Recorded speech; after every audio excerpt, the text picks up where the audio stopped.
السلام عليكم ورحمة الله تعالى وبركاته. اللهم صل وسلم وبارك على سيدنا محمد صلى الله عليه وسلم.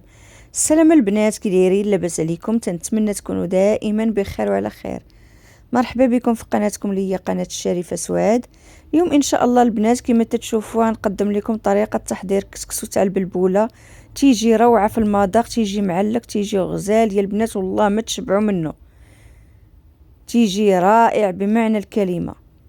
كما تتشوفوا البنات انا خديت البلبوله هنا تقريبا، انا خديت كيلو. نتوما تعملوا حسب الافراد الاسره ديالكم. خويت عليها الماء بارد. تنعمل هاد الطريقه باش تنطلع النخاله واي زوائد تطلعوا الفوق باش نحيدهم ان شاء الله. انا تنغسل البلبوله 3 المرات. كاين اللي ما تيغسلهاش، ولكن انا تنفضلها تغسل لان تتحيدي منها كاع دوك الزوائد اللي تيكونوا النخاله داك حبيبة الكحلة، يعني ضروري تتلقاي فيها شي حاجة ماشي هي هذيك. من الافضل تغسلوها. هذه هي الطريقة ديالي البنات باش تنغسل البلبولة. كما قلت لكم تنغسلها 3 المرات. تنصفيها بحال هكا من الفوق، تنحيد هذيك الزوائد من الفوق.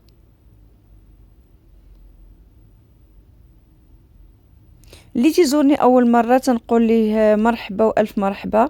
ما تنساش تعمل لي لايك واشتراك وتفعل الجرس باش يوصلك كل جديد ان شاء الله. واللي معايا دائما تنقول لي مرحبا والف مرحبا. وشكرا بزاف على لي كومونتيرات ديالكم الرائعه اللي خطيكم عليا. من بعد ما غسلت البلبوله ديالي كيما شفتوا حيدت ليها دوك الزوائد، غنخوي عليها الماء ونخليها واحد 10 دقائق. غندوز للطنجره غنعمل فيها اللحيمات ديالي. عملت هنايا اللحم ديال الراس وشويه من اللحم ديال الغنمي. عندنا نقطع هنا 2 بصلات كبار اولا 3 صغار. انا عملت 3 صغار. تقطعوا مع البصله عشوائي ماشي مهم لانها طيب مع اللحيمات.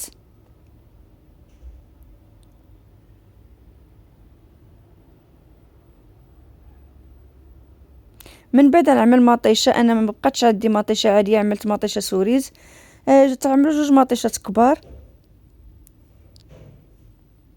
من بعد غنعمل الملح حسب الذوق، معلقه صغيره ابزار،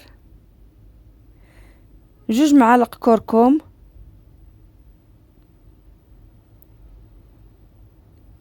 2 معالق سكينجبير، ونص كاس ديال الماء. نردهم فوق النار يتشحروا، ونزيد نص كاس ديال زيت الزيتون. تقدروا تخلطوا زيت الزيتون وزيت عاديه. غنعمل هنا ربطه ديال معدنوس. انا تنعمل غير معدنوس. كما تتشوفوا عملت الحمص، وهنا عملت المكور الملفوف اولا لي الشوكلو كيفاش تيسميه. من بعد غنمرق بالماء طيب. غنسد الكوكوط ديالي ونخلي اللحيمات يطيبوا على خاطرهم.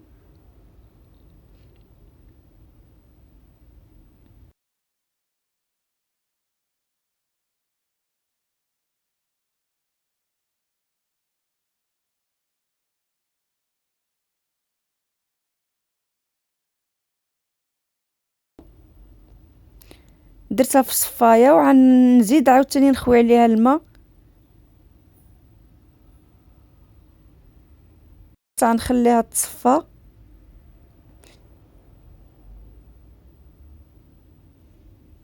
كما تشوفوا البنات راه تنخلي لكم الفيديو كما هو، غير تنسرعوا واحد شويه باش ما تكونش المده طويله وصافي.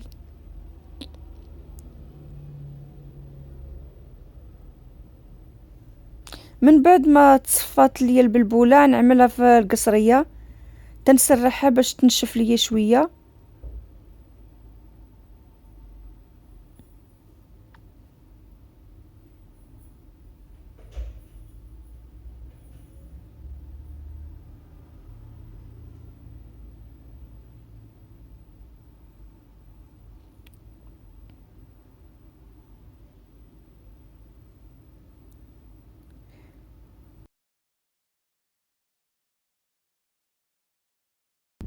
من بعد ما نشفت البلبوله نعملها في كسكاس ونردها فوق النار.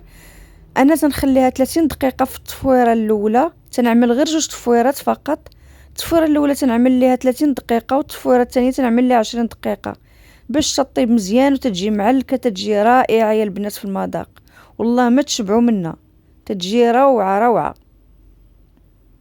كما تتعرفوا هي راه صحيه والمذاق رائع، ما كاين ما احسن منها.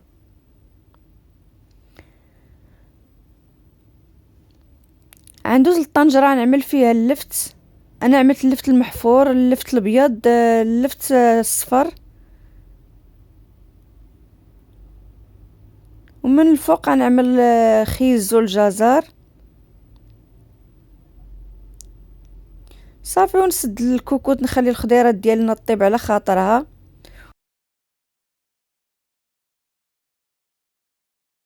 كما شفتوا البلبوله راه فارت، انا خويتها في القصعه كما تشوفوا. غنحاول نبردها واحد شويه.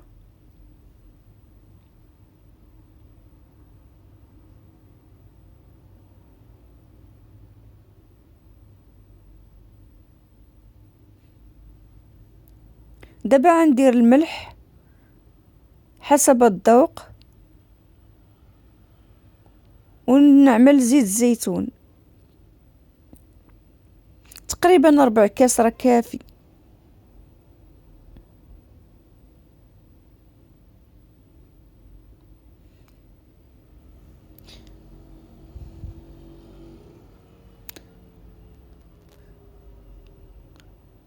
صافي البنات، دابا غنبدا نمزج العناصر مع بعضياتها.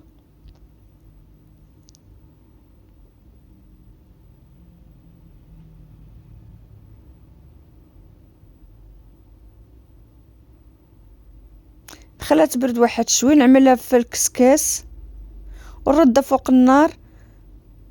التفويره الثانيه غتكون فيها 20 دقيقه فقط.